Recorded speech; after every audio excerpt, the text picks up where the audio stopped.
हर महादेव, हर हर महादेव, हर हर महादेव हर। काशी विश्वनाथ भगवान शिव, जिनकी पुनीत पावन शिव महापुराण की कथा भगवान शिव की कृपा से त्रिकालदर्शी कैलाशी अविनाशी करुणा सागर की दया से श्रवण करने का सौभाग्य प्राप्त हुआ है। और ये बाबा शंकर की ही कृपा है, शिव की ही करुणा है।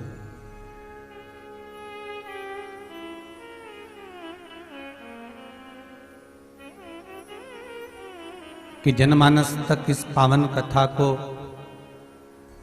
घर बैठे ही आप सबको प्राप्त हो रही है। आपने ये पावन कथा जो कराई है, ये पूरे विश्व में, देश और विदेश में बैठे हुए सारे भगत, शंकर के उपासक, शिव के भक्त जितने भी हैं, वो इस पावन कथा का रसतत्व ग्रहण कर रहे हैं।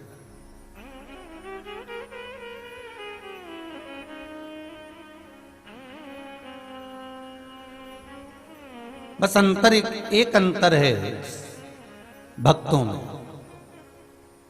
कि शिव का जो भगत होता है वो दिखावा नहीं करता है, क्योंकि शंकर को दिखावा प्रिय है ही नहीं। मेरे भूत भावन भूतेश्वर को दिखावा प्रियता नहीं है।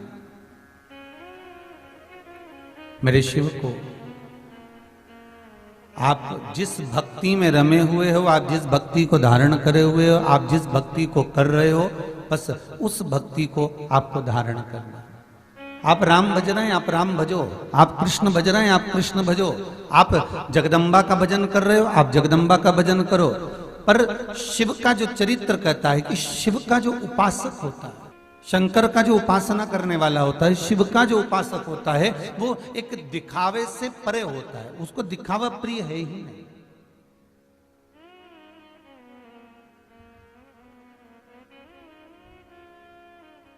लक्ष्मी जी ने एक सोने का महल, जो स्वर्ग है, बैकुंठ है, कितना सुंदर बनाया है। मां लक्ष्मी ने भगवान नारायण से कहकर, बैकुंठ तो वैसे भी सुंदर है।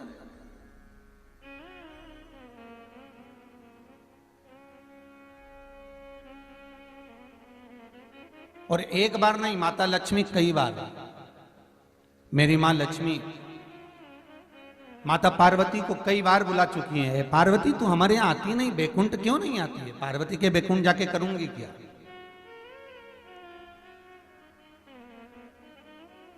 जो शिव का भगत होता है, शिव का जो उपासक होता है, उसको बैकुंठ से मतलब भी नहीं होता। और आपसे भी निवेदन है, फिर वही बात आ गई कल वाली, पितृलोक, सूर्य लोक, उसके बाद बैकुंठ लोक। और बैकुंठ लोक में भी पहुंचने वालों की संख्या बहुत शून्य के बराबर, बहुत कम।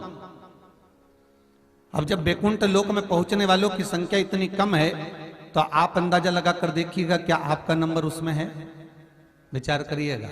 तो जब ये लोग पहुंच ही नहीं सकते बैकुंठ तक, तो एक प्रयास करना कि हमें बैकुंठ कहा करऊ में बैकुंठ के जाए। सूरदास जी लिखते हैं अपने पदों में कि मुझे बैकुंठ नहीं जाना।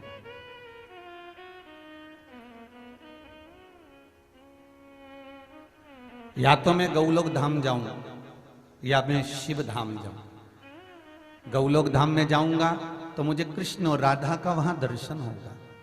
गौलोक धाम में जाऊंगा तो वहां पर मुझे गौ माता की सेवा करने का मौका मिलेगा।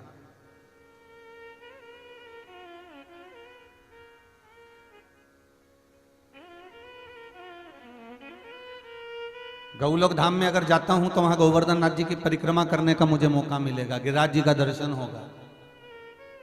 और अगर मैं शिव धाम में जाता हूं तो शंकर जी का रोज प्रतिदिन मुझे अभिषेक करने का मौका मिलेगा। शिव धाम में जाता हूं तो मुझे रोज प्रतिदिन कैलाश पर विचरण करने का मौका मिलेगा।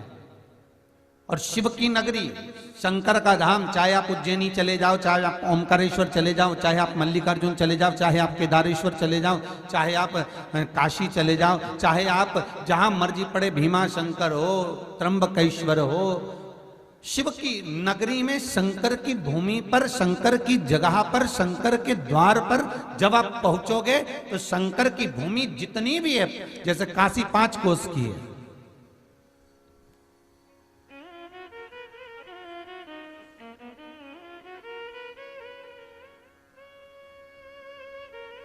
जितनी भी कोस की भूमि है शिव की, उस पूरे कोस में, उस पूरे किलोमीटर में जितने भी पत्थर हैं, जितने भी कंकर हैं, वो सारे शंकर ही हैं।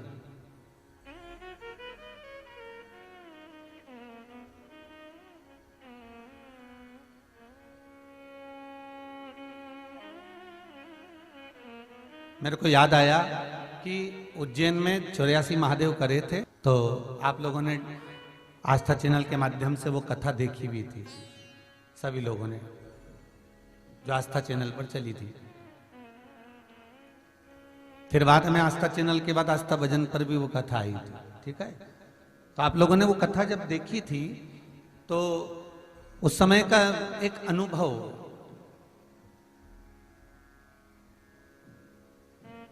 कि जब उज्जैनी में 84 महादेव की कथा हुई, महाकाल की कथा हुई, तो वहां पर एक कोई कमिश्नर थे, कोई पुलिस विभाग में अच्छे पद पर थे, उनसे मिलना हुआ। तो हमने उनसे पूछा कि आप तो बहुत अच्छे पद पर हो और बाबा के धाम में हो, तो बाबा के दर्शन तो आपको रोज हो जाते होंगे।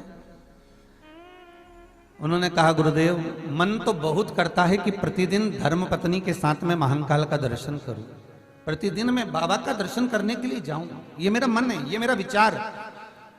पर जब पोस्टिंग हुई यहाँ पर और जब मैं आया तो मैंने पहली बार महाकाल बाबा का दर्शन करा, उसके पहले कभी करा ही नहीं था। और महाकाल का दर्शन करने के बाद गुरुदेव इतनी व्यस्तता हो गई कि अंदर मंदिर में तो भले नहीं जाता, पर महाकाल के मंदिर के बाहर खड़े होकर आपका वो वचन याद कर कर कि शिखर दर्शनम सर्व पापनाशनम, मैं बस शिखर का दर्शन करता हूं और बाबा को वहीं से भूमि पर प्रणाम कर कर चले जाता हूं। तो हमने कहा, फिर तो आपको दर्शन नहीं हुए, दर्शन आप करने जाते नहीं हैं, तो बाबा आपके सब कार्य कर देते हैं। तो कहा, गुरुदेव, ऐसा कोई सुख नहीं जो उज्जैनी में आने के बाद बाबा ने मुझे नहीं दिया हो, ऐसा कोई सुख नहीं है जो बाबा ने मुझे प्रदान नहीं करा हो। बस मैंने एक नियम बनाया कि मैं जिस जगह पर जा रहा हूं, जिस जगह पर मुझे काम करना है, उससे पहले मुझे बाबा के चरणारविंद का स्मरण करना है, मुझे शिव के उस शिखर का स्मरण करना है।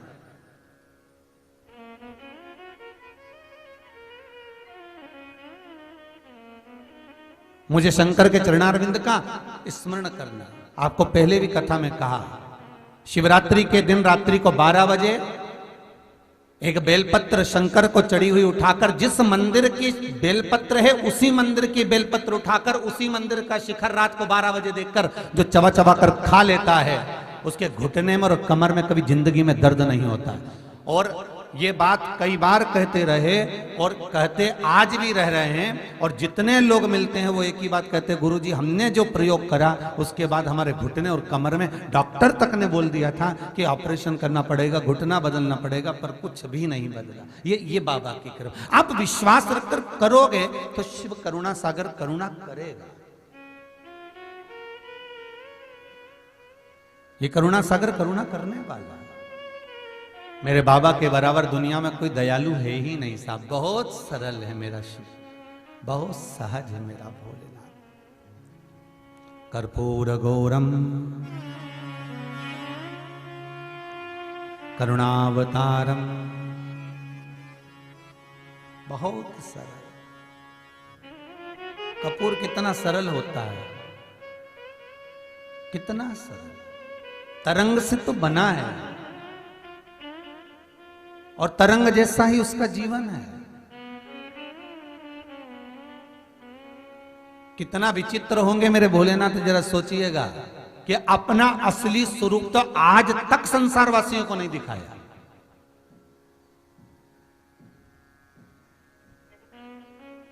आप जितने शंकर जी के फोटो देखते हो ना, शिव जी के जितने फोटो देखते हो, जटा बांधी हुई है और गले में सर्प पड़ा हुआ है, नाक पड़ा हुआ है, भस्मी रमाए हुए हैं, जटाजूट बांधे हुए हैं, हाथ में त्रिशूल डमरू साइड में लगा हुआ है, नंदी सामने बैठा हुआ है। क्या शंकर भगवान का यही असली स्वरूप है? क्या मेरे भोलेनाथ जी का यही असली स्वरूप है?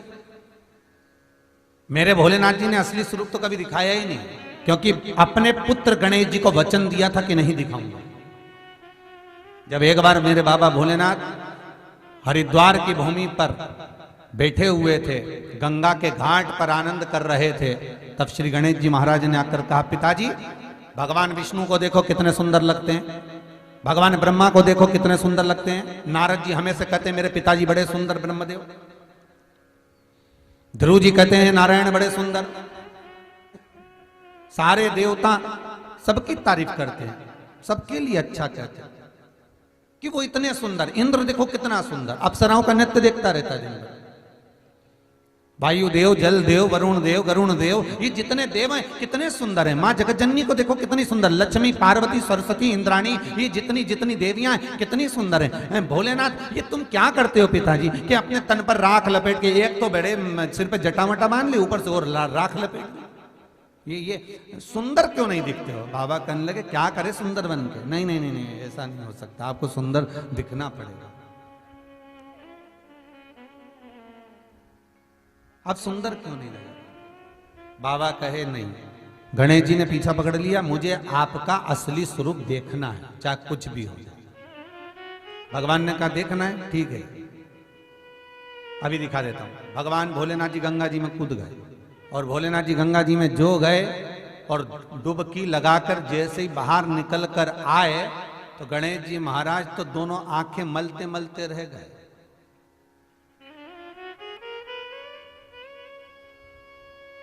दोनों नयन गणेश जी महाराज मल रहे हैं।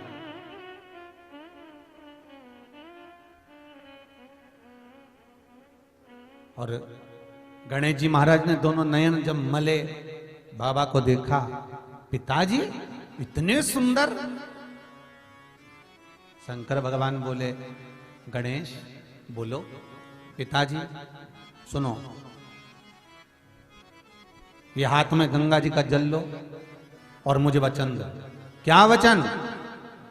शंकर भगवान को लगा कि आज गणेश कहेंगे कि बस ऐसे ही रहना है, आप ऐसे ही रखते रहना, आप जैसे दिख रहे हो बस वैसे ही दिखते रहना। मुझे ऐसा लगता है कि आज गणेश जी कहेंगे ये वचन, आज गणेश जी ये बोल देंगे कि आप ऐसे ही रहिए। गणेश जी कहते हैं वचन दीजिए। बोलो क्या वचन देना है? जो दर्शन मैंने आज करा है अकेले में, ये दर्शन कभी किसी को मत दिखाना। भगवान शंकर ने पूछा क्यों? गणेश जी बोले, मैं मेरी माता से ज्यादा सुंदर किसी को नहीं देख सकता। अब जरा विचार करना कि जगदम्बा भवानी दुर्गा भी शंकर जी के आगे फीकी थी।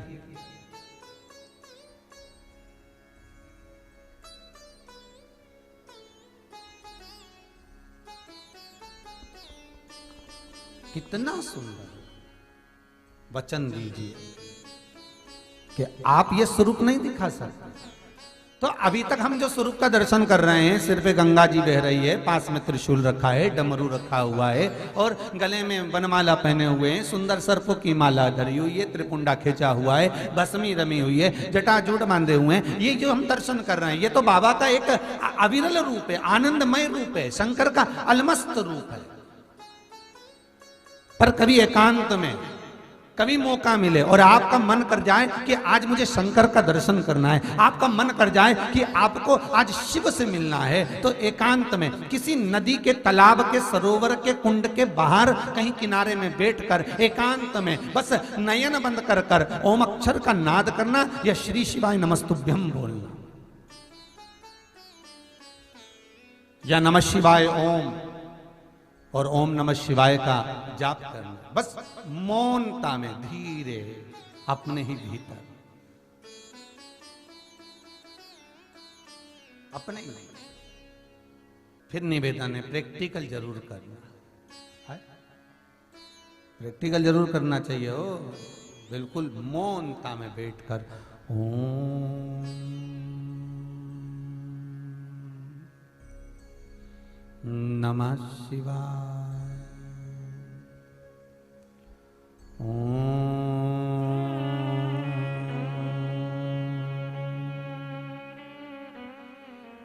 नमः शिवाय।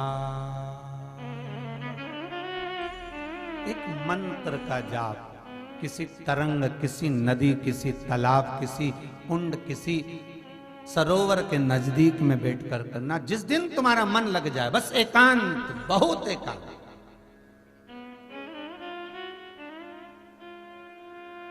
मौन होकर बैठे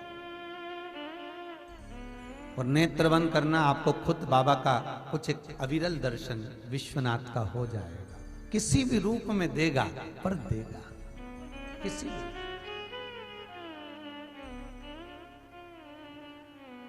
उसका अविरल दर्शन होगा, बस प्राप्त हो जाएगा। तो कोई ये ना सोचे महाराज शंकर जी का स्वरूप देखकर हमारे भीतर ये भाव जागृत ना हो कि शिव का स्वरूप कैसा है।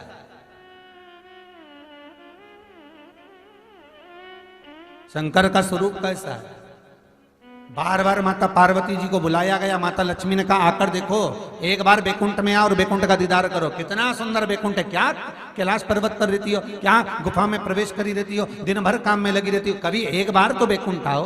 माता लक्ष्मी से पार्वती जी कर रही हैं कि मैं बैकुंठ में आकर करूं क्या। मेरा तो सर्वस्व ये कैलाश है, मेरा तो सर्वस्व मेरे शंकर हैं, मेरा तो सर्वस्व ये बस नंदी और ये शिव जिनके चरणारविंद का मैं स्मरण कर रही हूं, मेरे शंकर के।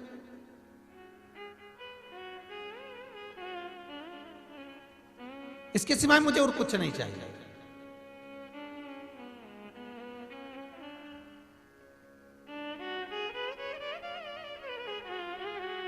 भाई ईमानदारी से बोलना, शादी कर कर कौन लेकर आया?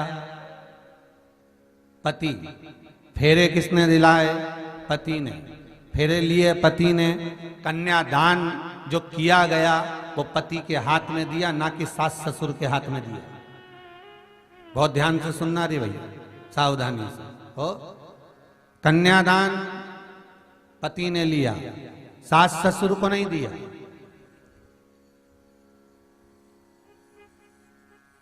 जो कुछ दिया पति को सर्वस्वता में दिया। अब पत्नी का भरण पोषण करना पति को चाहिए कि सास ससुर को चाहिए? अरे बोलो तो रे, जितने टीवी के सामने बैठे हो अच्छे से बोल लो, और तुम भी बोल लो जितने यहां बैठे हो। किसको चाहिए? पति को। सास ससुर भरण पोषण करेंगे क्या? सास ससुर उसका पालन पोषण करेंगे क्या? नहीं। और पत्नी को आशा भी अगर रखना है तो पति से रखे। सास के पास कितना गोल्ड है, सास के पास कितना सोना है, और ससुर के पास कितनी प्रॉपर्टी है, ससुर के कितने प्लाट हैं, ये पत्नी को मतलब नहीं होना चाहिए। हंस और बैंड के पास कितना है वो देखना चाहिए। बस उसके पास कितना है वो देखो। अब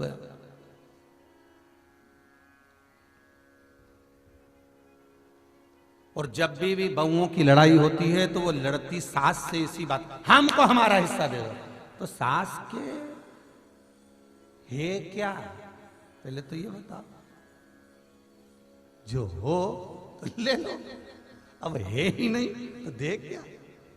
निवेदन है आप सबसे।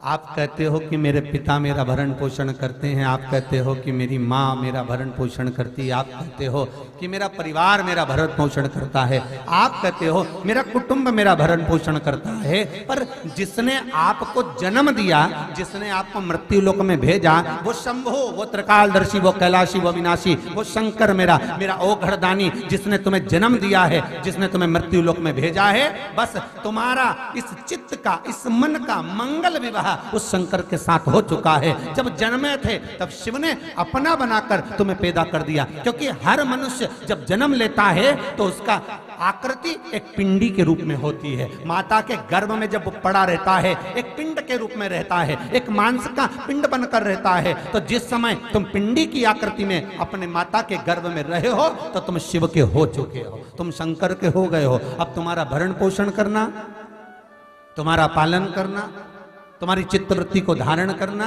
ये शिव का काम है। ये शंकर है।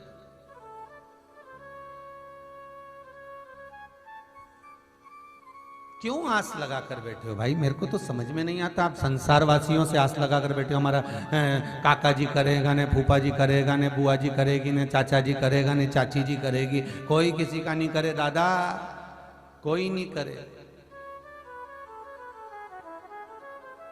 कोई किसी का। बस संसार में अगर आपने आकर उस परमात्मा को अपना बना लिया, एक बार मेरे शंभू को, त्रिकालदर्शी को, कैलाशी को, अविनाशी को, शंकर को अपना बना लिया, फिर कहीं नहीं भटकना। वो सब कुछ कर देगा, सब कुछ।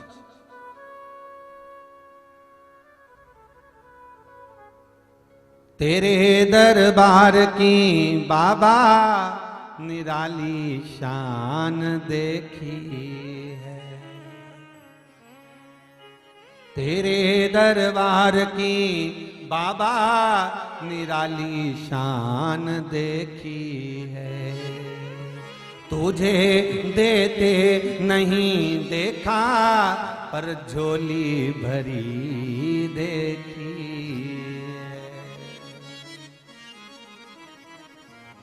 बस उससे निवेदन करते रहो, मुख दुनिया मोड़ेगी, बाबा तू मुखड़ाना मोड़ी, मेरी लगी परितीनू, बाबा तू वेना तोड़ी। जो मेरी प्रीत लगी है बस वो टूटे ना, जो मेरा मन, मेरा चित्त, मेरी वृत्ति तुम में लगी है वो छूटे ना। माता पार्वती जी ने लक्ष्मी जी से कह दिया मैं नहीं आ सकती, तो कहती है कि बैकुंठ देख, बैकुंठ में आकर करना क्या मुझे, क्या करूं मैं बैकुंठ में आकर, मेरे को बैकुंठ में मन ही नहीं लगता।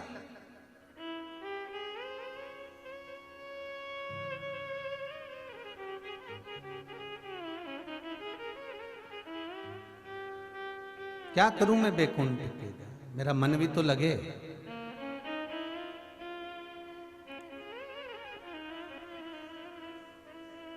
जितने लोग यहाँ पर आए हो ना आप लोग, आपकी चित्तवृत्ति में ऐसा महसूस होगा कि आप सारे तीर्थ घूम कर आ गए होगे, पर यहाँ रहकर पांव रखकर आपको ऐसा लगेगा कि कहीं बड़े तीर्थ से भी बढ़कर तीर्थ में हम प्रवेश कर गए। ये आपकी चित्तवृत्ति में समाहित होगा, उसकी कृपा। और महाराज जब मिले करुणा सागर, करुणा जब करे तो कोई कमी नहीं रहती। भगवान जब देता है तो छप्पर फाड़ कर देता है, और जब लेता है तो तन का कपड़ा भी फाड़ लेता है। उसकी देने की रीति बड़ी विचित्र है, तो लेने की रीति भी बड़ी विचित्र है। बस एक निवेदन जरूर करूंगा कि इस भूमि पर आकर कुबेरेश्वर महादेव के दरवाजे पर पहुंचकर, या किसी शंकर के मंदिर में, आप जिस भूमि पर रह रहे हो, जिस जगह पर रह रहे हो, जिस नगर में रह रहे हो, जिस शहर में रह रहे हो, जिस गांव में रह रहे हो, वहां के शंकर मंदिर के दरवाजे से आपने अगर कुछ पाया है तो निवेदन है, बहुत अभिमान में मत फूलना, किसी गरीबड़े की भी सेवा में लग जाना।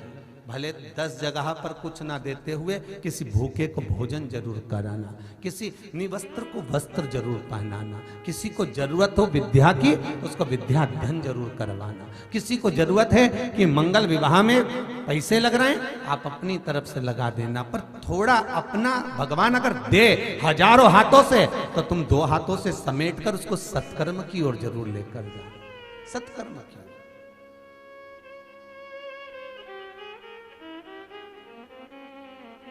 वो देने में कमी नहीं रखेगा, ये पक्का है। विश्वास रखना, बाबा जब देता है तो इतना देता है कि अपने को बटोरा नहीं जाता, बटोरा नहीं जाएगा, इतना देता है।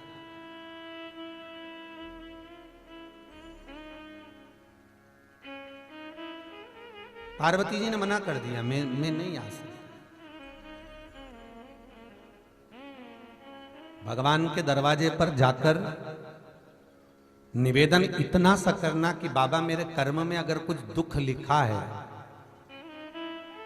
तो मैं भोगने को तैयार हूं, मना नहीं है, पर बाबा शंकर से, मेरे विश्वनाथ से, मेरे शंभू से, मेरे त्रिकालदर्शी, मेरे कैलाशी, मेरे अविनाशी, मेरे महंकाल, मेरे कुबेर भंडारी से इतना जरूर कहना कि बाबा मैं दुख भोगने को तैयार हूं, पर निवेदन इतना सा है, माता जब आटा उसनती है रोटी बनाने के लिए, जब आटे को उसनती है तो उस आटे में थोड़ा सा नमक डालती है।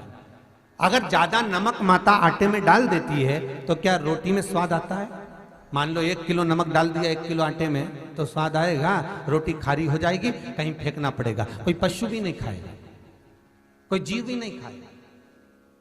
बस बाबा से विनती इतनी जरूर करना कि बाबा माना मेरे भाग्य में दुख लिखा हुआ है, माना मेरे कर्म में दुख लिखा हुआ है, कष्ट लिखा हुआ है, मैं जानती हूं कि मेरे भाग्य हो सकता है कि मैंने सुख भोगा होगा और किसी का बुरा करा होगा तो दुख लिखा गया, हो सकता है मैंने किसी को कष्ट दिया होगा तो मेरे भाग्य में दुख लिखा होगा। पर बाबा आपसे विनती इतनी है कि जैसे एक माँ आटे में नमक डालती है, थोड़ा सा मेरा दुख अगर बड़ा है तो मुझे शुरू से थोड़ा थोड़ा देना चालू कर देना, जिससे वो दुख धीरे धीरे में झेलते झेलते उसको धारण करते करते उसको निकाल दो। मालूम पड़े तू एक साथ अगर दुख दे देगा तो झेला नहीं जाएगा। बाबा इतनी करुणा जरूर करना कि इसको धीरे धीरे धीरे धीरे काट देना, बस इतनी कृपा, वो कट जाए।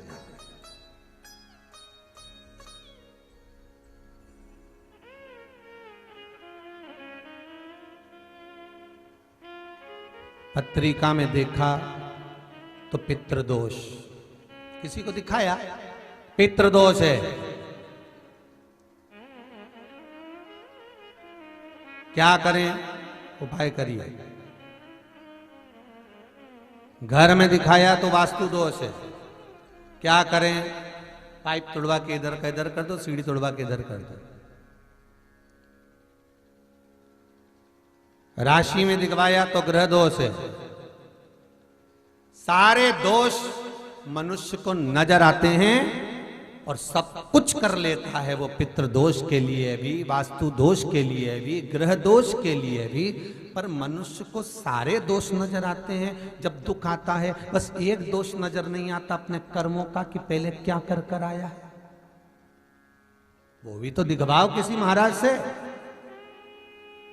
महाराज जी बोल देंगे पितृदोष है, महाराज जी कह देंगे वास्तु दोष है, महाराज जी कह देंगे ग्रह दोष है, महाराज जी कह देंगे ये दोष है। पर महाराज से एक दोष अपने को अपना छांटना है कि मेरे कर्म का दोष कौन सा है। मैंने पत्रिका दिखवाई, महाराज जी ने कहा वो भी करा, मैंने ये उन्होंने बताया वो भी करा, मैंने ये व्रत करा, मैंने वो उपास करा, पर अपने कर्म का दोष भी तो देखो कि दोष कौन सा है। दरवाजे भी बदल दिए, सीढ़ियां भी बदल दी, वास्तु शास्त्र वाले को बुलाकर घर भी बदल दिया, 50 बार मकान भी बदल दिया, सारे दोष हमने देखे, पर भीतर का दोष नहीं देख पाए कि हमारे कर्म का दोष क्या है। जो पूर्व में कर कर आए हो वो कर्म का भोग मनुष्य के शरीर में भोगना पड़ेगा। और मनुष्य के शरीर मिलता ही काय के लिए है? एक भगवान का भजन करो और दूसरा कर्म का भोग भोगो, इसके सिवाय है ही क्या?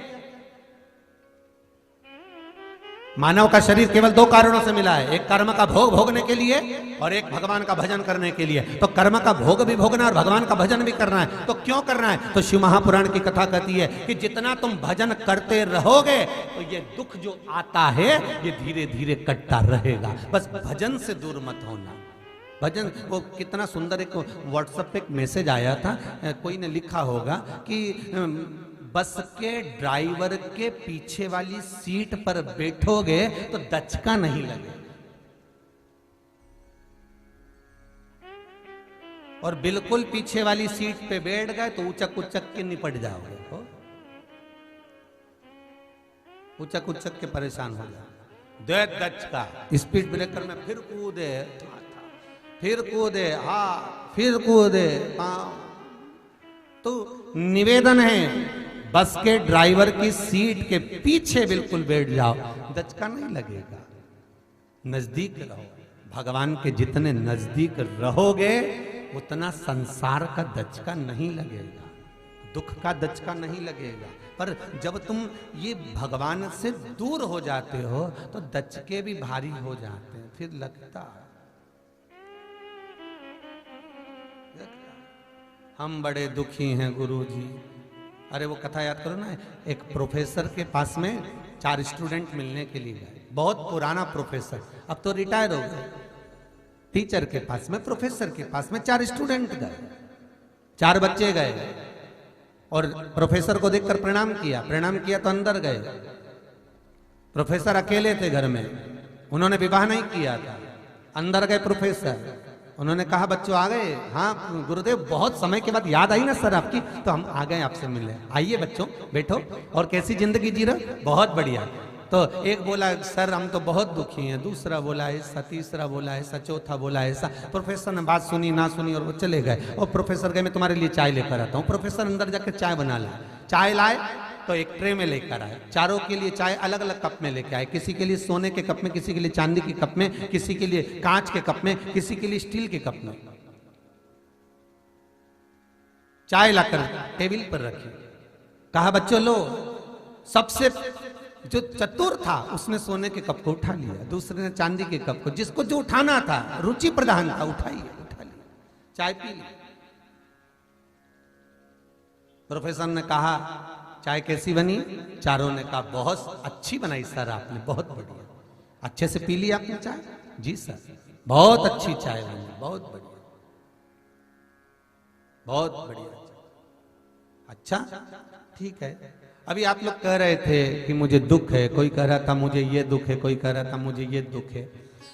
संसार में जैसे ये कप में चाय रखी हुई है, कोई सोने का कप, कोई चांदी का कप, कोई पीतल का कप, कोई मिट्टी का कप, बस उसी तरह संसार में ये भाग्य का कप, संसार का कप सबके पास है। परिवार का, किसी को सोना जैसा सुख मिलेगा, किसी को चांदी जैसा मिलेगा, किसी को मट्टी जैसा मिलेगा, पर इसके अंतर्गत ये आत्मा जो है ये चाय की तरह है, इसका एंजॉयफुल, ये मौका नहीं मिलेगा। मनुष्य का शरीर वापस नहीं मिलने वाला, मानव की देह वापस नहीं मिलने वाली। 84 लाख योनियां काटने के बाद में महाराज 84 लाख योनियां, 20 लाख योनि तो वृक्ष की काट दी, फिर जलचर, थलचर, वायुचर, ना जाने कितनी योनियां काटने के बाद ये मानव का शरीर मिला। और ये मानव का शरीर भी मिला तो ऐसे ही गंवा दिया, रो रो के हम तो बड़े दुखी हैं गुरुजी, हम तो बड़े। अरे प्रसन्न में बोलो, दुखी भी हो तो भगवान के पास जाकर इतनी प्रसन्नता में बोलो, वाह प्रभु क्या प्रसाद दिया है, दुख भी दिया तो ऐसा कि मैं तुम्हें भूल ही नहीं पा रहा हूं, गजब कर दिया। भगवान भी वो सोचेंगे बताओ इतना दुख है और मुस्कुरा रही है, इतना दुख है और इतना हंस रही है। शंकर भगवान भी कहेंगे इतना मुस्कुराती रहती है मेरे मंदिर में आकर, दुख होने के बाद भी, तो जा जैसी मेरे दरवाजे पर आकर मुस्कुरा रही है संसार में ऐसी ही मुस्कुराती रहे। और मालूम पड़े भगवान के सामने 24 घंटा नयन बंद कर कर आंसू बहाती रहे, कहीं बार बार पोछती रहे, आंसू बहाए। शंकर भगवान भी सोचेंगे काय को आ गई। जब भगवान दूर से देख लेगा फिर आ गई, रोएगी, भगवान के भग जाओ। पार्वती जी पूछे शंकर जी कहां जा रहे हैं, तो कि वो आ रही दुखिया बाई, फिर आएगी फिर रोएगी, फिर आएगी फिर रोएगी, इसलिए मैं तो भग लूं। तो कई बार माताएं कहती भी आज मंदिर में रौनक नहीं दिख रही, तो शंकर भगवान के हम तो है ही नहीं, तो रौनक कहां से आएगी, हम तो भग गए। अब हम होते तो रौनक नजर आती। अब तुम रोज रोज दुखी होकर रोज रोज रोते हुए भगवान के दरवाजे पर पहुंचोगे तो भगवान भी सोचेगा बताओ तुम रोज रोज पड़ोसन को एक ही बात कियो, मैं तो मेरी बहू से परेशान हो गई, मैं तो मेरी बहू से परेशान हो गई, मैं तो मेरी बहू से परेशान हो गई, मैं तो मेरी बहू से परेशान हो गई, तो पड़ोसन कुछ करेगी क्या? अरे बोलो तो सही, पड़ोसन कुछ करेगी? कुछ नहीं। बहू से परेशान है तो बहू के पास जा और जाके उसको गले लगा करके, ए बहू मैं तेरे से परेशान हूं, तो बहू भी कहेगी फिर गले काय को लगाया, बस लगा लिया कि मैं तेरे से परेशान हूं। अगर कुछ समस्या है तो घर में निपटो ना, परिवार में। भगवान के सामने जाकर नहीं कहना कि मुझे दुख भारी है, बिल्कुल मत कहो कि ये मुझे तकलीफ है। भगवान के पास जाकर तो केवल जो उपाय बताया है वो शंकर का अनुमोदन कर लो, शिव का स्मरण कर लो, शंकर का भजन कर लो और शिव नाम जाप करते रहो। कभी तो सुनेगा, कभी तो देखेगा, कभी तो करुणा करेगा, बस वो करुणा अपने आप हो जाएगी। बहुत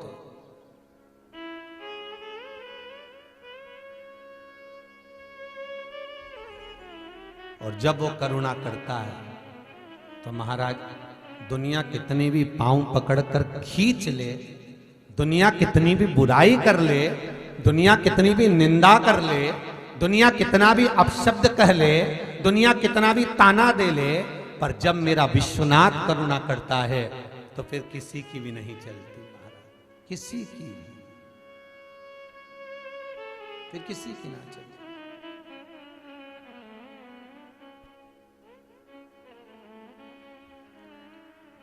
और बाबा है ही ऐसा महाराज, उसके जैसा दुनिया में कोई होगा ही नहीं। नित्य स्मरण शिव का,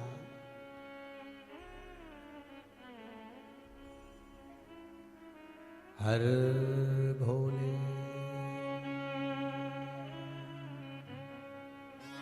भोले हर,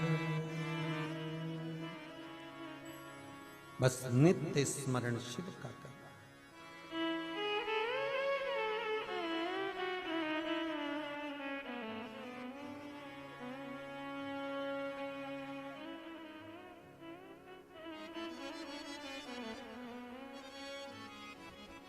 महाराज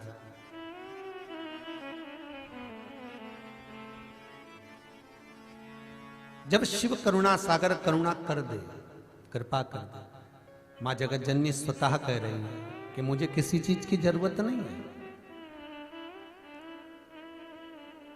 मुझे कुछ भी नहीं चाहिए। पार्वती एक बार तो आओ, लक्ष्मी जी बार बार निवेदन करी तब पार्वती गई और देखा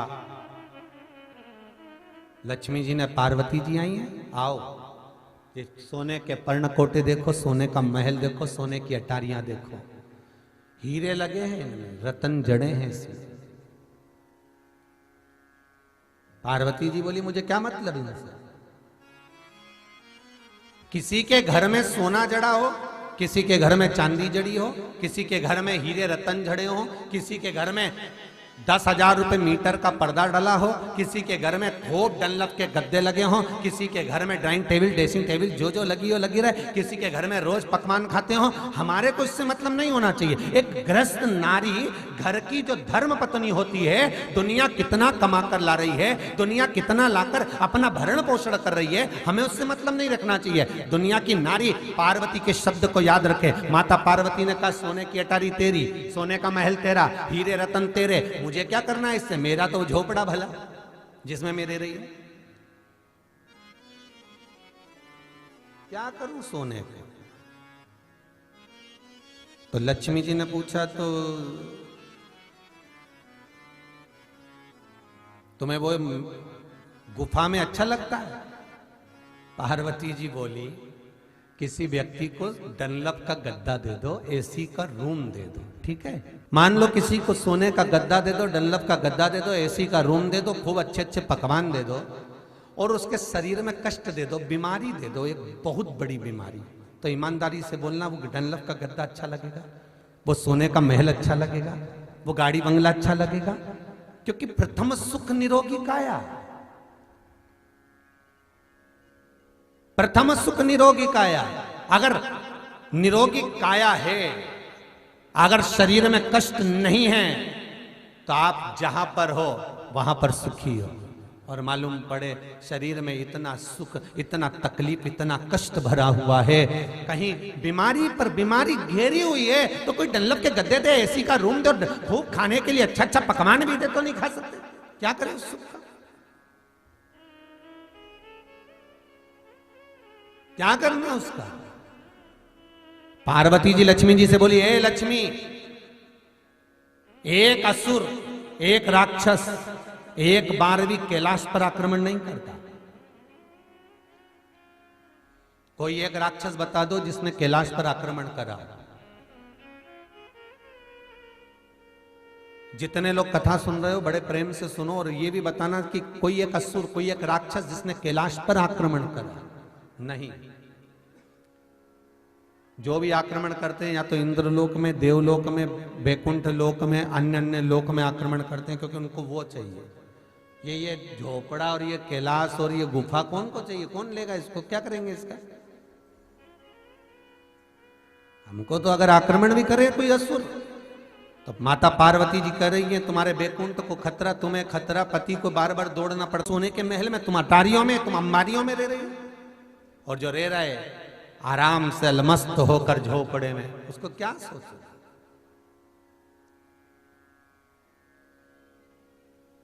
क्या सोचना उसका। कई लोगों को देखा है खूब अच्छे अच्छे कमरे बने हैं तो भी रात को नींद नहीं आती, 2:30 बजे तक तो सोचती रहती अब क्या करूं, फिर मोबाइल लेके बैठ जाएगी, व्हाट्सएप चलाती रहेगी कि अब व्हाट्सएप भी कितनी चलाए, सब तो चैट खोल लिया, अब बचे ही नहीं है। अब रात को भी सोच रहे कि 1-2 मैसेज दिख जाए, पढ़ ही लूँ, थोड़ी देर नींद तो आ ही नहीं रही है, फिर खोला, रात के 2-2:30 बज गई, नींद ही नहीं आए। फिर कमरे से बाहर निकली और अपनी नौकरानी को देखा, अपने नौकर को देखा, वो नौकरानी दरी पर सो रही है, ना डनलप का गद्दा है, ना एसी का रूम है, बाहर बिल्कुल गच्ची पर, बाहर सर्वेंट रूम में, वहां जाकर देखा आराम से सो रही, चकाचक, घुर्राटा भी भर रही। ये फिर अंदर है, अंदर आके फिर थोड़ी देर मोबाइल चलाया, 3:30 बज गई, 3:45-4 बज गई। तब 4 बजे थोड़ी सी नींद झपकी हल्की सी आई, और आई तो 6 बजे बहू के छोरा छोरी उतर के आ गए, उन्होंने चिल्ला चोट मचाई। सुबह से उठकर बोली नींद ही नहीं हुई।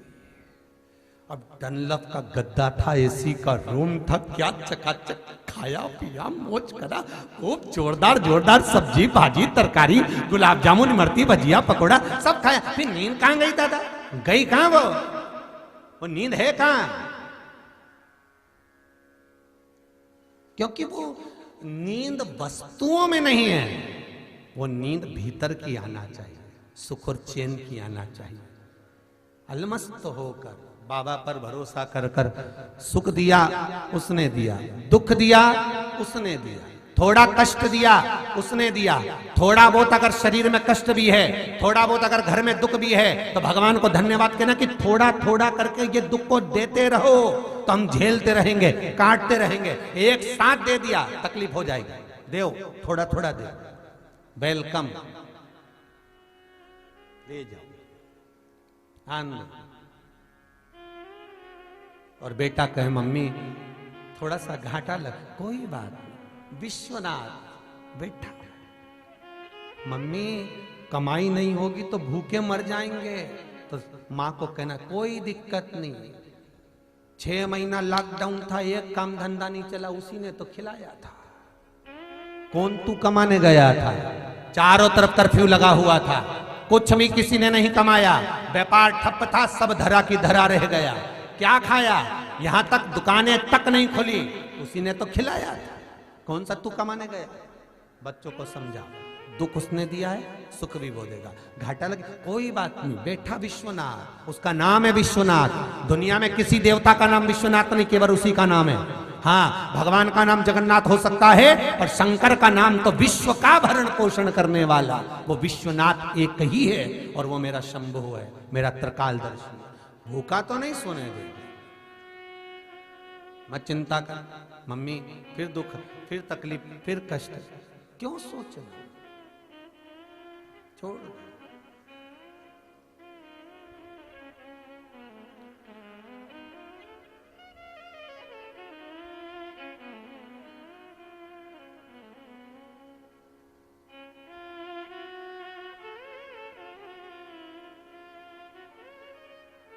एक बार वृंदावन घूमने के लिए गए हम हमारी माता जी के साथ, हमारी अम्मा भी बैठी हुई है कथा में हो, तो बहुत सारे साथ में सीहोर के लोग भी गए थे, वो भी बहुत सारे लोग गए थे। तो एक मंदिर देखा, तो कितना सुंदर मंदिर है री मम्मी, है अम्मा मंदिर तो देख कितना जोरदार है, हाँ रे बहुत बढ़िया बना। अब मन में आया मम्मी कभी भगवान मौका दे ना, और मनुष्य का शरीर मिला है, भले अपन चले जाएंगे पर एक काम ऐसा कर जाएं कि जिंदगी भर लोग भगवान का दर्शन तो करते रहे। अपने लिए मकान बनाएंगे तो वो बच्चों के हक में आएगा, पर भगवान का बना दिया तो दुनिया भगवान के दर्शन तो कर ले। हाँ, लाखों रुपए लगते, करोड़ों रुपए लगते, कोई फ्री में बन जाता? इतना दम है क्या? अरे मम्मी मौका मिलेगा और बाबा कृपा करेगा, और किसी के हृदय में तो शंकर बैठेगा। और आज ये देखने को मिला पूरे लॉकडाउन से लेकर आज ये कथा चल रही है अभी तक, ये देखने को मिला कि मेरे शंकर के भगत दुनिया में कम नहीं है। सारे भक्तों ने जो दान देना प्रारंभ करा तो ये कुबेर भंडारी का मंदिर, ये गौशाला, ये वृद्धाश्रम निर्माण का कार्य प्रारंभ हो गया। क्या कमी? मेरे शंकर के भगत कम नहीं है, मेरे शंकर दयालु दातार। फिर मन में आया, यही अधिक मास में मन में आया था, भगवान ऐसी कृपा हो जाए कि यहाँ जो आए भूखा ना जाए। नर्मदा परिक्रमा के परिक्रमार्थी निकलते हैं, नर्मदा परिक्रमा करने वाले निकलते हैं। बस बाबा ऐसी कृपा हो जाए, ऐसी करुणा हो जाए कि यहाँ परिक्रमा करने वाले निकलते हैं। किसी रूप में लोग संत साधु सन्यासी तपस्वी साधक उपासक निकलते हैं, कुछ भगत लोग निकलते हैं। ऐसी करुणा ऐसी कृपा हो जाए बाबा कि लोग यहाँ आए तो भूखे ना जाएं, उनका भोजन भरण पोषण चलता रहे। वो आए तो भरपेट भोजन करें, भरपेट आनंद पावे, भरपेट सुख पावे। शिव के भगत कम नहीं, मेरे ओघड़दानी के भगत संसार में कम नहीं हो सकते। और मेरा बाबा विश्वनाथ से इतना ही निवेदन है, बाबा इतना दे इनको, इस संसार वासियों को इतना देना, मेरे भारत के इन आनंद सुखवासियों को इतना देना। और जो तुम्हारे भगत हैं, शिव की कथा को श्रवण करने वाले हैं, शंकर का अनुमोदन करने वाले हैं, शिव पर एक लोटा पानी चढ़ाने वाला भी हो, तो मेरे विश्वनाथ इतना देना कि जिंदगी में कभी कमी ना आए। और ये भी जीवन में एक बार शिव महापुराण जरूर करवाएं। इतना दे दे, कोई कमी ना आए, इनके भंडार तू भर।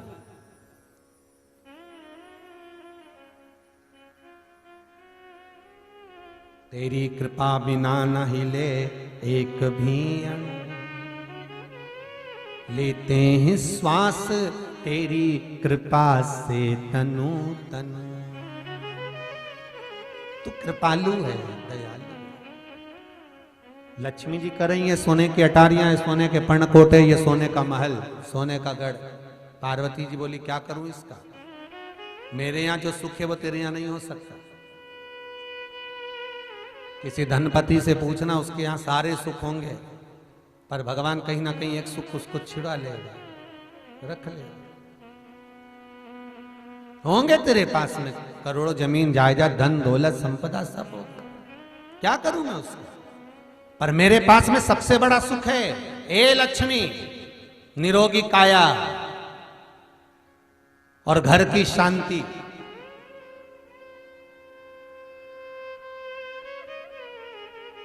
जरा जरा सी बात में एक एक चीज के लिए लड़ाई झगड़ा करो, दंगा करो। जरा जरा सी कटोरी गिर गई तो लड़ने बैठ गए, हमारी साड़ी तुम्हारे पास चली गई कब देगी तो लड़ रहे, हमारा सामान नहीं दिया तो लड़ रहे, दो चार सामान किसी के पास ज्यादा चले गया तो झगड़ा करने बैठ गए। तो ये भगवान से कहना ये अशांति नहीं चाहिए, शांति। मालूम, ईमानदारी से बोलूं, सास लड़के की शादी क्यों करती है, एक माँ अपने बेटे की शादी क्यों करती है, क्यों करती है, किस लिए करती है? तुम्हारे सबके बच्चों की शादी हुई होगी, जितने लोग टीवी पे कथा सुन रहे हो, मोबाइल पे सुन रहे हो, बोलो रे बोलो जल्दी से, अपने बच्चों की शादी काहे के लिए करी? कि बहू आएगी, गरम रोटी देगी, खूब आनंद से सेवा करेगी, शांति रहेगी, घर के अंदर आनंद रहेगा।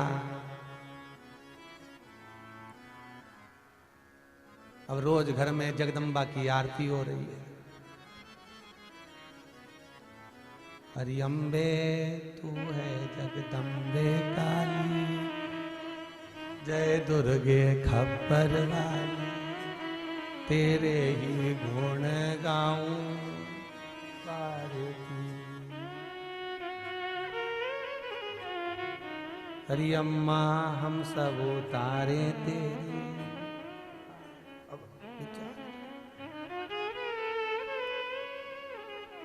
कितने कितने कितने अरमान बंधे थे, कितने अरमान।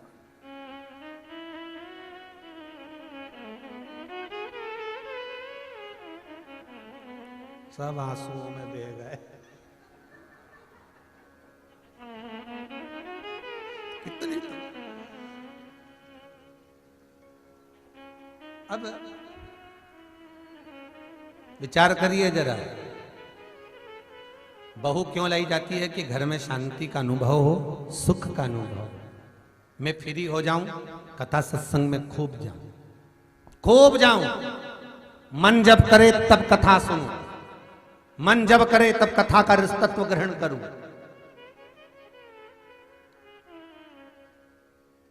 पर परिवार का जाल इतना विचित्र होता है। कई बच्चियां कहती हैं गुरुदेव हम जब कुंवारे थे ना शिव जी के मंदिर बहुत जाते थे, हमने सोमवार के व्रत भी बहुत करे, गुरुवार के व्रत करे, 16 सोमवार भी हमने बहुत करे गुरुदेव, हमने शुक्रवार भी बहुत करे वैभव लक्ष्मी के, हमने ये व्रत भी बहुत करे गुरुदेव, हम जब छोटे थे ना बहुत संजा होली करते, व्रत करते, ये करते वो करते, सारी चीज बोली, हमने तीज करा, चतुर्थी करी, ये सारी तीजों का व्रत करा, हमने जितनी तीज जितनी चतुर्थी सारी करी गुरुदेव जब हम कुंवारे थे। शादी होने के बाद थोड़े थोड़े करे, जितने बन गए ठीक है। फिर बच्चे होने के बाद अब तो गुरुजी कोई व्रत भाते क्या हो पाते हैं, अब तो लगना पड़ता, काम काज में इतना व्यस्तता रहती है, कोई काम नहीं हो पाता, बगैर कहाँ व्रत, अब कहाँ व्रत। इसलिए निवेदन है बचपन में भगवान का भजन कर लो, भगवान के आगे झुक लो, ना झुक पाए तो जवानी में झुक लो, जवानी तक भी नहीं झुक पाए भगवान के आगे तो अधेड़ी में झुक लो, और अधेड़ी में नहीं झुक पाए तो बुढ़ापे में भगवान ऐसा झुकाएगा कि कमर की हड्डी तोड़ के हाथ में डंडा पकड़ा देगा, फिर भारी पड़ जाएगा, और वो झुकाएगा तो महंगा पड़ जाएगा। उससे पहले झुको। बचपन खेल में खोया, जवानी नींद भर सोया, बुढ़ापा देख कर रोया, सिराने मौत हंसती है, अंतिम में हंस रही मृत्यु। अच्छा कोई मरता है ना तो मरने पे सारे परिवार वाले रोते हैं, पर यमराज हंसता है, मुस्कुराता है, बहुत अलमस्त मुस्कुराता है कि बताओ बचपन गवा दिया, जवानी निकाल दी, अधेड़ी निकाल दी, और आया बुढ़ापा और ये शरीर खाली पड़ा और आत्मा निकल के जा रही है। यमराज मुस्कुराता है, सब रोते। और यमराज जो जीवात्मा निकल के जाती है ना, उसके कंधे पे हाथ रखकर बोलता भी आगे तो चल चल चल और चल, जैसा गवाया है वैसा दुख भी भोगना पड़ेगा। अभी भी कुछ नहीं बिगड़ा रे, अरे ओ श्रोताओं, अभी भी नहीं कुछ बिगड़ा, अभी भी कहीं नहीं, ट्रेन अपने स्टेशन पे छूटे उससे पहले बैठ लो टिकट लेकर, कुछ नहीं बिगड़ा, अभी भी शंकर के हो जाओ, शिव का भजन, शंकर का अनुमोदन, भगवान का भजन। अगर एक लोटा पानी भी बिना स्वार्थ के, बिना कुछ मांगे, मन से घर से ले जाकर शिव को चढ़ाया है तो उसका फल मेरा भोलेनाथ देगा, और इतना देगा कि तुमसे बटोरा नहीं जाएगा। पर दिखावा मत करना उस शंकर किया। कई कई लोग अभिषेक करने बैठते हैं मंदिर के अंदर, जिस मंदिर में उन्होंने ज्यादा खर्चा करा होता है तो उस मंदिर में वो जाके अभिषेक करने बैठते हैं। सावन के महीने में सब घेरा बना के शंकर जी के आसपास बैठ जाते हैं। अब बेचारा कोई लोटा लेके खड़ा है 1 घंटे तक, कब चढ़ाऊं कब चढ़ाऊं। अब इनका अभिषेक, पंडित अभिषेक चल रहा है, शांति रखो, अभिषेक चल रहा है, शांति रखो। शिव पुराण कहती है कि अगर माना जजमान अभिषेक कर रहे हैं, चारों तरफ से अपने शंकर जी को घेर रखा है, पर शिव महापुराण कहती है कि जो भगत दरवाजे पर आया है उसको जल चढ़ाने के लिए एक जगह बीच में से छोड़ना चाहिए, जिससे भगत शिव तक पहुंच सके। तुम भले रुद्राष्टाध्यायी से अभिषेक कर रहे हो मंदिर के अंदर बैठकर, तुमने भले शंकर जी को घेर रखा है, तुमने भले शंकर जी का अभिषेक कर रहे हो, पर जितने लोग शिव का अभिषेक में बैठे हैं, और अगर दरवाजे पर आया हुआ व्यक्ति अपना जल लेकर आया है, पूजन की थाली लेकर आया है, और वो इंतजार कर कर कर थक गया और आखिरी में चला गया, तो उसका दोष केवल एक ब्राह्मण को नहीं लगेगा, जितने अभिषेक में बैठे हैं उन सबको लगेगा। जो पुण्य तुम कमाने बैठे थे वो पुण्य से वंचित हो गए, पुण्य से वंचित।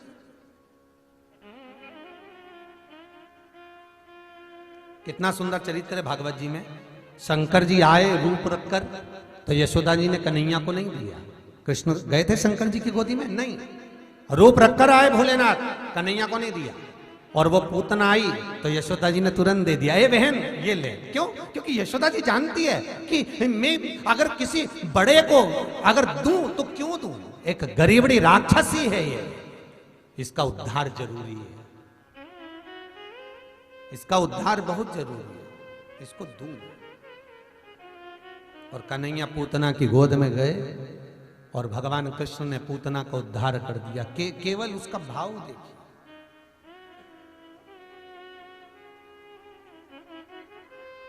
यशोदा ने तुरंत, यशोदा जी दे दी, तुम्हारी गोद में ले लो बहन, इसको संभाल। तुम पूजन कर रहे हो, शंकर भगवान का अभिषेक कर रहे हो, कोई आ रहा है उससे कहो आओ साहब, एक रास्ता बना दो बीच में से, पहले आप शंकर जी को जल चढ़ाओ। पंडित जी से कह दो अभिषेक चल रहा है चलने दो, कोई बात नहीं, पर इनको जल चढ़ा दो इनको।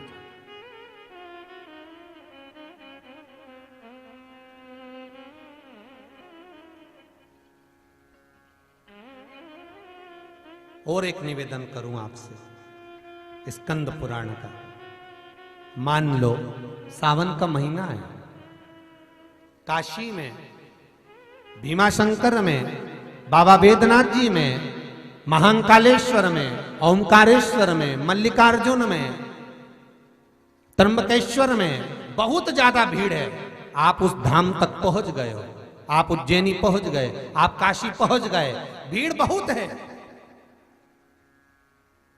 स्कंद पुराण कहती है आपके पास में अगर गंगा का जल है, पानी लेकर गए हो पूजन करने के लिए, आपकी इतनी सामर्थ्यता नहीं कि आप इतनी देर खड़े रह सकें, आप अंदर धक्के खाकर जा सकें, ये आपके बस का नहीं है, तो वो जो जल तुम लेकर गए हो बाबा के लिए, निवेदन है वो जल शिखर देखकर 3 बार घुमाकर किसी पीपल के वृक्ष के नीचे या किसी भी स्थान पर उस जल को शंकर का नाम लेकर समर्पित कर दो।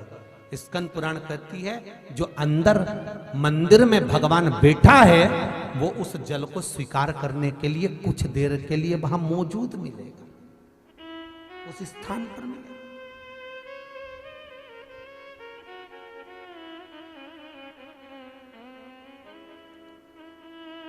तो प्राप्त होगा हमारे। बीच में एक भजन आपको कभी सुनाया था बीच में, उज्जैनी छोड़ो भोलाना,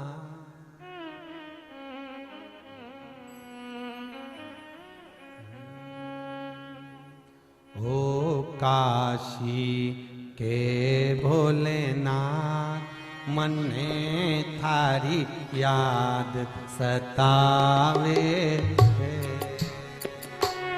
ओ काशी के भोलेनाथ, मने थारी याद सतावे, ओ काशी के भोलेनाथ, मने थारी याद सतावे, ओ काशी के भोलेनाथ, मने थारी याद सतावे, हिचका ना रोके भोलेनाथ, हिचका ना रोके भोलेनाथ, मने थारी याद सतावे, ओ काशी के भोलेनाथ, मने थारी याद सतावे।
बाकी सी लटक गई नैनों में अटक गई, कब तुम दर्श दिखाओगा।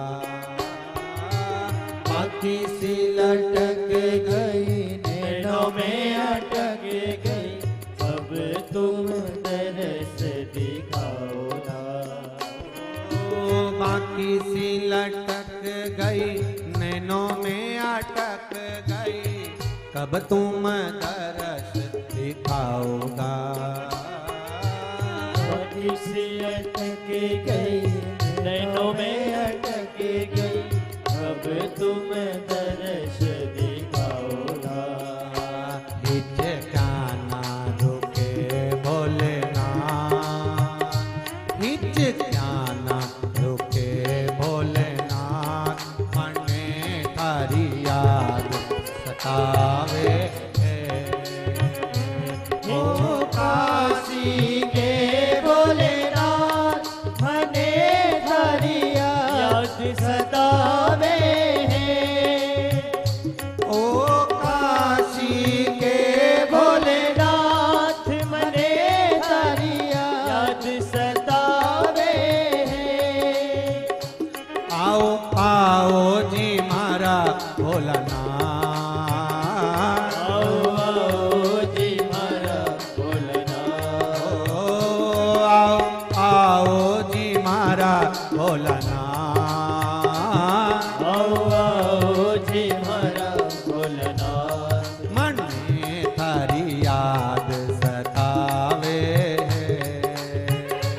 ओ काशी के भोलेनाथ, मने थारी याद सतावे हैं। ओ काशी के भोलेनाथ, मने थारी याद सतावे हैं।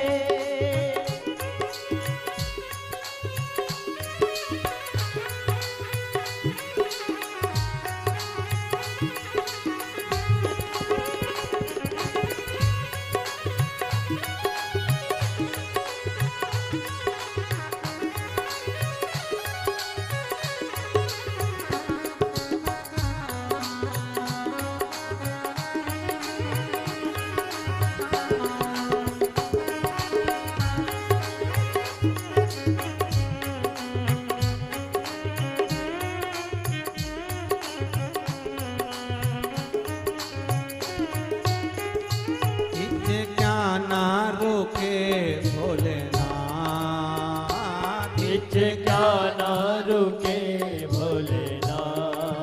ओ हिचकाना रुके भोलेनाथ, हिचकाना रुके भोलेनाथ। मने थारी याद सतावे। ओ काशी के भोलेनाथ, मने थारी याद सतावे हैं। ओ काशी के भोलेनाथ, मने थारी याद सतावे हैं। उज्जैनी छोड़ो भोलानाथ, उज्जैनी छोड़ो भोलानाथ। ओ उज्जैनी छोड़ो भोलानाथ, उज्जैनी छोड़ो भोलानाथ। मने थारी याद सतावे। ओ काशी के भोलेनाथ, मने थारी याद सतावे हैं। ओ काशी के भोलेनाथ, मने थारी याद सतावे हैं। आओ आओ जी मारा भोलानाथ, आओ आओ जी मारा भोलेनाथ। ओ आओ आओ जी मारा भोलानाथ, आओ आओ जी मारा भोलेनाथ। मने थारी याद सतावे। ओ काशी के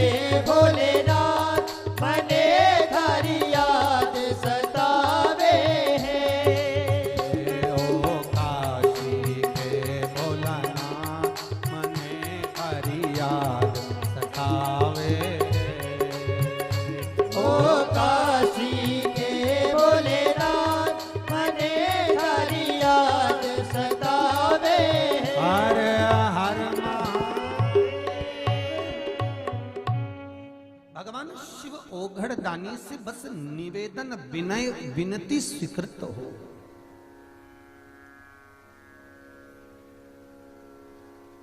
हे बाबा, हे विश्वनाथ, हे शंभु, हे त्रिकालदर्शी, हे कैलाशी, हे अविनाशी, बस इतनी कृपा जरूर करिए। बाबा पार्वती जी मना कर दी, ये सब क्या है, ये सोना चांदी हीरा पन्ना दौलत जमीन जायदाद ये सब अपनी जगह, मैं क्या करूं इसका?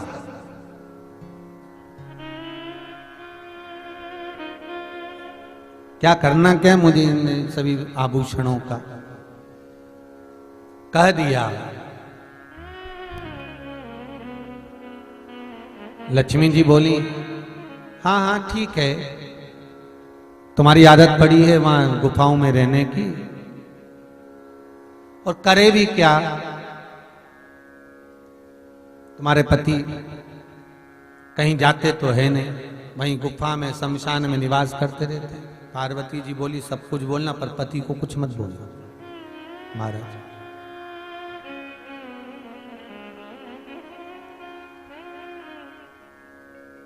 याद करो, भला है बुरा है जैसा है, मेरा पति मेरा देवता,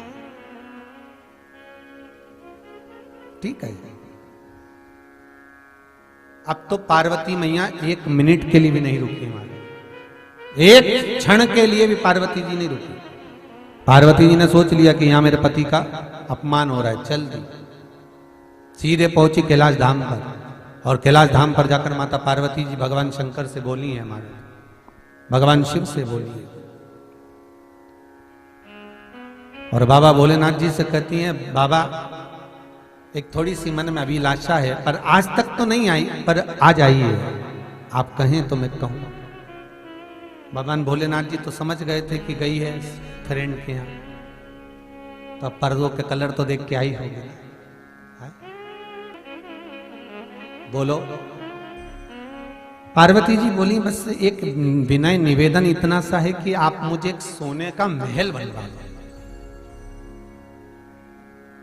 भगवान बोले, ये कैलाश है तो सही, अपने को करना क्या, रहना ही तो है।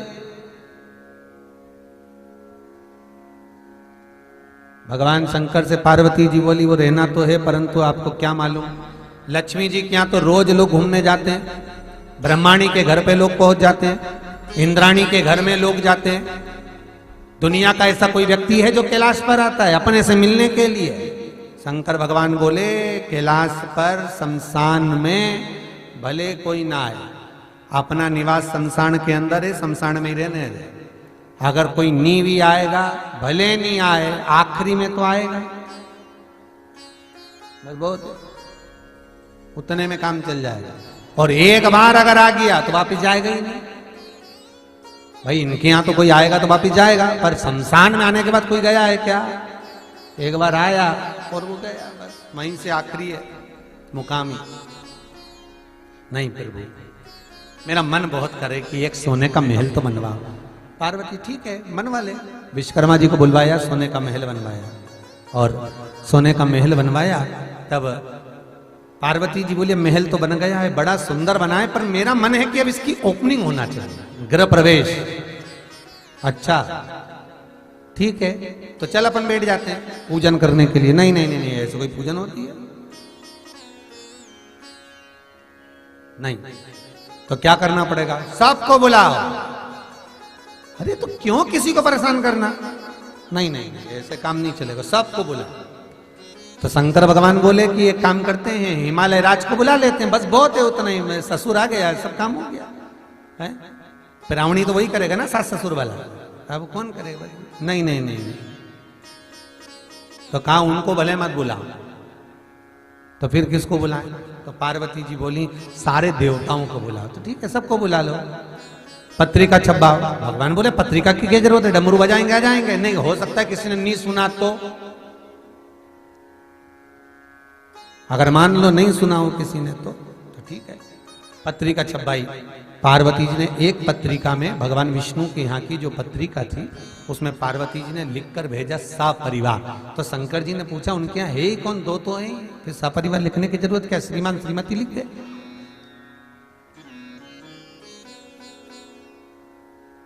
क्या करना लिखकर, नहीं नहीं नहीं नहीं मैं तो भेजूंगी, और पत्रिका भेज दी। भगवान विष्णु के यहाँ जैसी पत्रिका गई तो भगवान विष्णु ने तुरंत उसी समय पर लक्ष्मी जी से बोले पहली बार शंकर जी के यहाँ कोई काम आया है, अपना फर्ज है, अपने को जाना चाहिए। लक्ष्मी जी बोली मेरे तो 2 दिन से पेट दुख रहा है, जाके करूंगी क्या, नहीं जाना तो पड़ेगा, अपने को पहुंचना तो है। अब भोलेनाथ जी ने जिंदगी में कभी किसी कुछ मकान तो बनाया नहीं, पहली बार तो बनाया, और जाए नहीं तो क्या मतलब का। चलो बाबा विश्वकर्मा जी शंकर भगवान से करा पूजन में बैठो। पार्वती जी बोली अभी थोड़ा ठहरो। शंकर जी बोले मुहूर्त निकल जाएगा, पार्वती पूजन में बैठो ना, क्या दिक्कत है बैठने, नहीं नहीं बैठो पूजन। आखिरी में जब गरुड़ पर बैठकर लक्ष्मी जी आई तब माता पार्वती ने कहा अब मन करता है कि पूजन में बैठूं, पर थोड़ा सा रुक जाओ, थोड़ा सा रुकिए। भगवान बोले क्यों, जरा मेरी सहेली से मिल लूं इसके बाद बैठूंगी। और पार्वती जी ने लक्ष्मी जी का हाथ पकड़ा, ये देख सोने के पर्णकोटे, ये देख सोने का महल।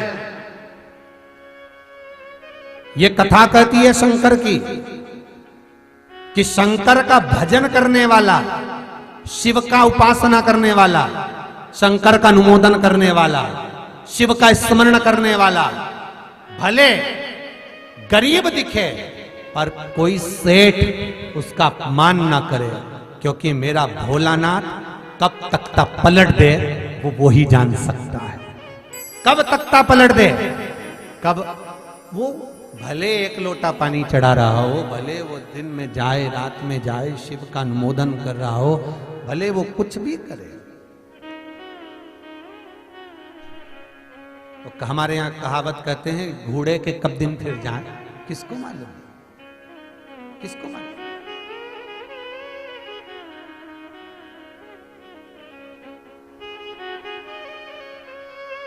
कभी छोटा ना समझे। माता लक्ष्मी ने माता पार्वती को छोटा समझ लिया कि ये छोटे से झोपड़े में रहती है, छोटे सी गुफा में रहती है, कैलाश पर्वत पर निवास करती है। माता लक्ष्मी उसको छोटा समझ रही है।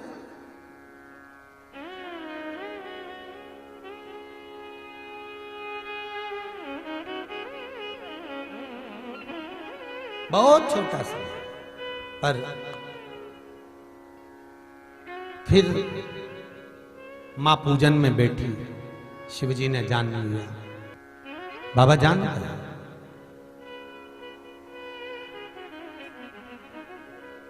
शंकर भगवान ने देख लिया कि ये जो है माता पार्वती, भगवान शिव जान गया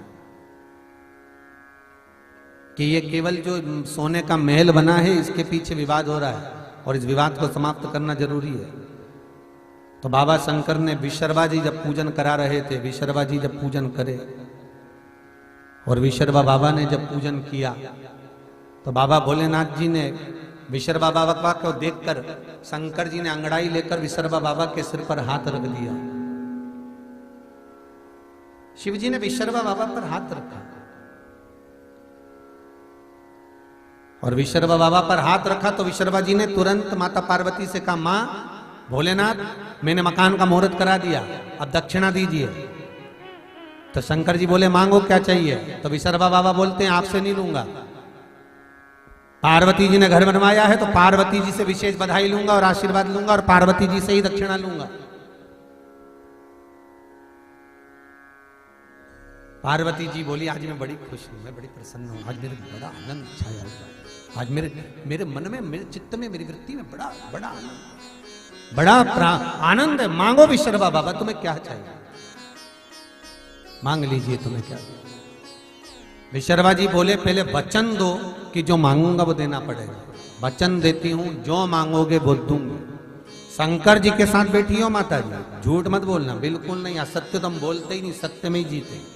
वचन वचन विशर्वा बाबा ने कहा बस दक्षिणा में ये सोने का महल दे दो।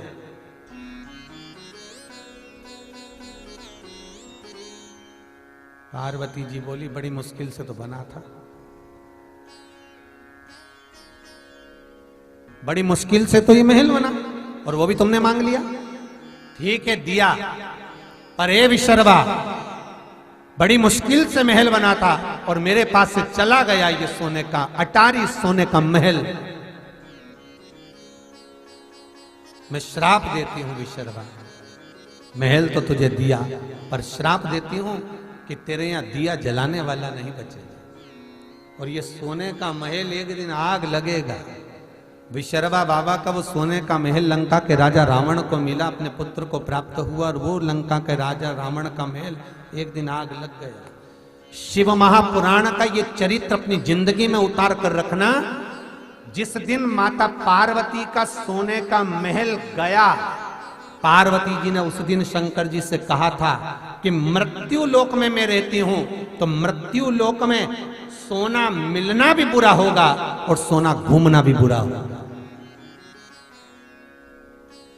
अगर किसी का पड़ा हुआ सोना मिल भी गया तो वो घर में एक ना एक दिन ऐसी आग लगाएगा, या तो घर टूट जाएगा, परिवार टूट जाएगा, सुख शांति चली जाएगी, उस घर में लोग मातम करेंगे, रोएंगे।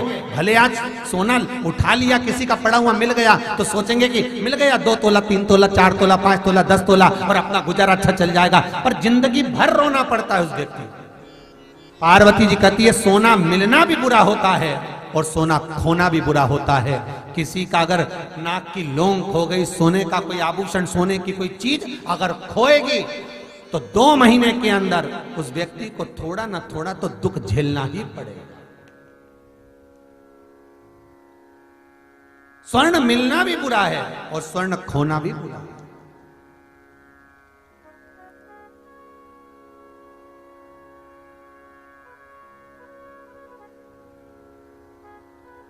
अगर कोई वस्तु आपकी कहीं चली जाती है तो सास चिल्लाती है कहां खो दिया, तो सास को सोने से मतलब नहीं है, सास वो देखती है कि आने वाला समय दुखपूर्ण होगा, इसलिए संभाल कर रखो, पहनो, रखो, संभालो, ध्यान रखो।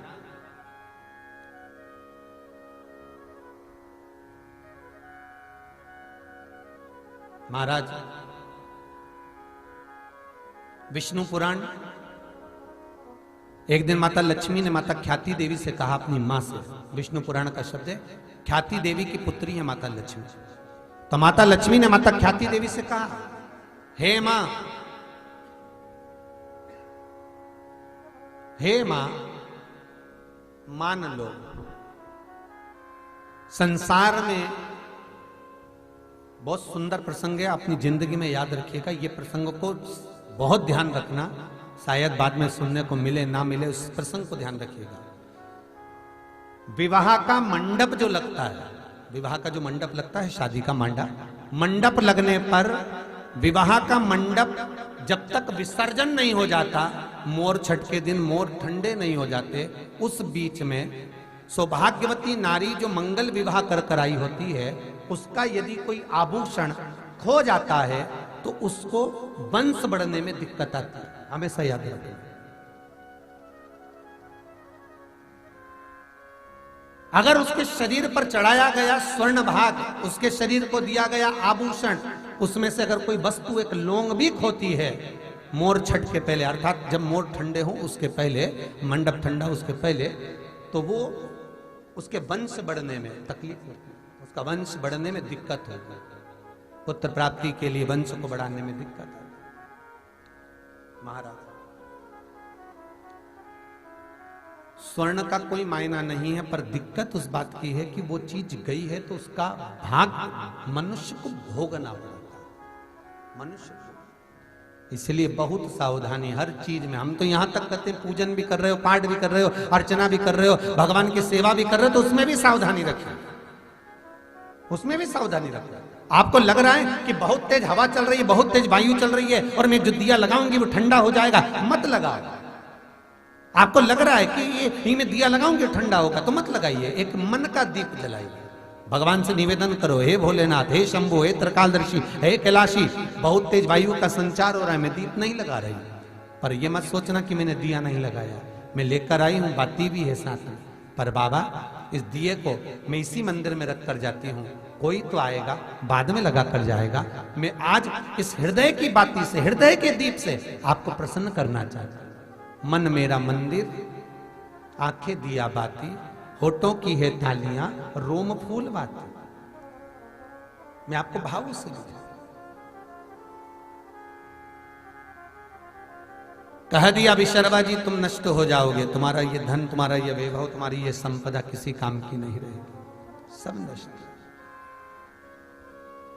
महाराज शंकर की कथा कहती है, शिव महापुराण कहती है कि भगवान भोलेनाथ भूत भावन भूतेश्वर मेरे शंकर जो आनंद में रहते हैं, सीधे हैं, भोले हैं, उनको जान नहीं पाए देवऋषि नारद।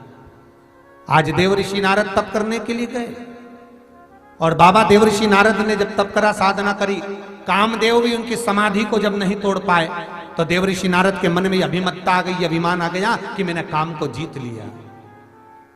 जीत कर देवऋषि नारद सीधे पहुंच गए भगवान शंकर के द्वार पर, भगवान शिव के द्वार। और भगवान शंकर के दरवाजे पर जब देवऋषि नारद पहुंचे, देवऋषि नारद भगवान शिव के द्वार पर पहुंचे तो भगवान शंकर ने देखा देवऋषि नारद आए। बोलो क्या चाहिए, क्या दें आपको? देवऋषि नारद आप यहां पधारे हो, कैसे आना हुआ? देवऋषि नारद कहते हैं भोलेनाथ, जिस कामदेव को आप नहीं जीत पाए उस कामदेव को मैंने जीता। आप काम पर विजय प्राप्त नहीं कर पाए, आप कामदेव को नहीं जीत पाए, क्योंकि जब भगवान शंकर तप करने के लिए बैठे थे, जब भगवान शिव साधना करने के लिए बैठे थे, उस समय पर तप करते समय कामदेव भी आए और कामदेव समाधि को तोड़ना चाहता है पर नहीं टूट पाई समाधि। फिर कामदेव आया वापस और कामदेव ने तीक्ष्ण बाण जब चलाए, कामदेव ने जब समाधि को तोड़ना चाहा, तीक्ष्ण बाणों पर बाण जब कामदेव ने दिए, तब भगवान शंकर के तीसरे नेत्र द्वारा कामदेव जलकर भस्म हो गए। कामदेव भस्म। तो यहां शिव पुराण कहती है कि देवऋषि नारद की समाधि को, तप को, साधना को कामदेव नहीं तोड़ पाए, पर भगवान शंकर के तप को, साधना को, समाधि को कामदेव तोड़ दिए। एक बहुत सरल सी विषय है महाराज, ये बात पे कई लोगों ने पूछा, कई लोगों ने प्रश्न भी किया, गुरुदेव शंकर जी तो इतने समाधि में लीन रहते थे, फिर कामदेव क्या लगा उनके आगे? अगर शंकर इतने समाधि में लीन रहते तो कामदेव से मतलब क्या उनको? वो कामदेव ने शिव की समाधि को क्यों तोड़ दिया? शंकर की समाधि को कामदेव ने क्यों तोड़ा? भैया शिव महापुराण की कथा कहती है कि शंकर जी सती के पति हैं और कामदेव रति के पति हैं। अब ईमानदारी से बोलो रे भाई, तुम्हारी बहन का पति आज तुम्हारे घर पर आए और तुम्हारा पति उससे अच्छे से बात ना करे तो तुम्हें कैसा लगेगा? अरे बोलो तो, अच्छा लगेगा क्या? तुम्हारी बहन का पति आया इतनी दूर से मिलने के लिए और तुम्हारा पति जो है दुकान छोड़कर ही नहीं आ रहा, ऑफिस छोड़कर ही नहीं आ रहा, अपना काम छोड़कर ही नहीं आ रहा, और आया भी तो मिला ही नहीं, 2 मिनट नहीं मिला, बस आया और गया। तो दूसरी बार कोई आएगा? और पार्वती जी क्या, तो सती, भगवान शंकर को लगा कि मैं सती का पति हूं, कामदेव रति का पति है, और यदि आज रति का पति मेरी धर्म पत्नी सती की पत्नी का पति आया है, साड़ू भाई आया है, और अगर मैं खड़ा नहीं होऊंगा, नेत्र नहीं खोलूंगा, तो लोग क्या कहेंगे, क्या बोलेंगे? तो जैसे कामदेव आए, बाणों पर जब बाण चलाए, शंकर जी ने नेत्र खोल लिया, क्योंकि मेरे रिश्तेदार आए हैं, और अगर रिश्तेदार आए तो भाई देखो थोड़ा बहुत तो निभाना पड़ता ही है, चाहे कुछ भी हो। जरूरी है। हम तो आपसे भी कहते हैं भगवान से कोई रिश्तेदारी अच्छी बना लो, भगवान से पहचान, एक संबंध ऐसा बनाओ कि ये हमारा ये रिश्तेदार है। शंकर हमारा पिता, शंकर हमारा दादा, शंकर हमारा भाई, शंकर हमारा सखा, शंकर हमारा मित्र। शिव से कोई संबंध ऐसा बना लो कि जब समय भगवान के पास खबर जाए कि प्राण छूट रहे हैं, वो दरवाजे पर आ रहा है, तो मेरा शंकर, मेरा ओघड़दानी, मेरा शिव तुम्हें तुरंत स्वीकार कर ले, तुरंत।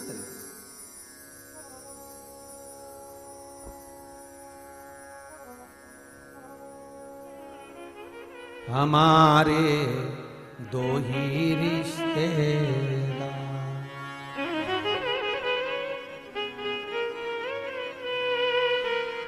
बाकी के कोई है ही नहीं।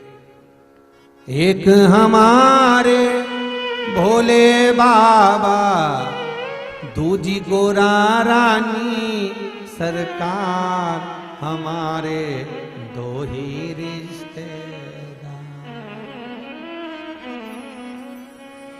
भतीजा हमारा गणपति लाला, भतीजी हमारी अशोक सुंदर, बड़ा भतीजा कार्तिक प्यारा। ये सब हमारे संबंधी रिश्तेदार, नातेदार। जया विषहरा श्यामली बारी, दो तली है सबसे प्यारी। शंकर जी की 6 लड़कियां, जया, विषहरा, श्यामली बारी, दो तली देव, और 6ठे नंबर की अशोक सुंदरी। शंकर जी के 13 बच्चों में 6 लड़कियां। फिर निवेदन करूंगा, जिस व्यक्ति को नींद ना आए, रात को टेबलेट खाकर सोना पड़ रहा है और नींद का मत खाइए। शंकर जी की 5 लड़कियां, जया, विषहरा, श्यामली बारी, दो तली और देव, इनका नाम लेकर पलंग पर सोते समय हाथ की हथेली में जल लो। जया, विषहरा, श्यामली बारी, दो तली और देव, शंकर की 5 लड़कियों का नाम लेकर पानी पीकर सो जाइए। एक बार रात को नहीं जागोगे, नींद की गोली खाना नहीं पड़ेगी। इतना पावर है मेरे शिव की पुत्रियों, केवल नाम की प्रबलता, केवल नाम। हमारे दो ही रिश्ते, नहीं तुम्हारे ज्यादा हो तो कोई बात नहीं, हमारे तो 2 ही हैं। तुम्हारे बहुत सारे हो तो वो बाद में दिखना, वो तो मालूम पड़ता है जब कोई काम घर में पड़ता है, तब मालूम पड़ता है कि कितने रिश्तेदार हैं।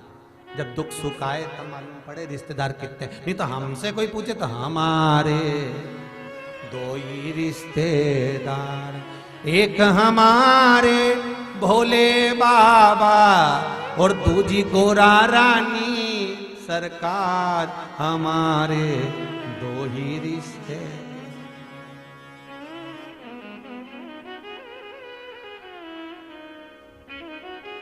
बाकी के ना कोई रिश्ता, ना कोई झंझट।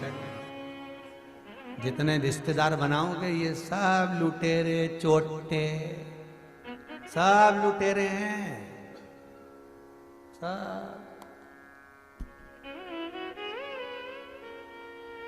घर में रहने वाले कुटुंब, कबीले वाले, परिवार वाले, मोहल्ले वाले, रिश्तेदार, सब लुटेरे। रात को मरोगे, तन पर जितना आभूषण पहने रहोगे, घर के लोग ही नोचेंगे। आधी रात को चेन निकाल लो, डोकरी के पहन के जाइए, निकालो। अंगूठी निकालो, अम्मा के कान के बाले जल्दी निकालो। पहले की बुजुर्ग माताएं, पुरानी माताएं, हमने तो देखा महाराष्ट्र में आज भी माताएं वो सोने की मुर्की पहनती कान में, ऐसी उसमें सल पड़े रहते हैं, तो वो निकलती नहीं है बहुओं से, तो अंदर से प्लास और चाबुक ला निकालो।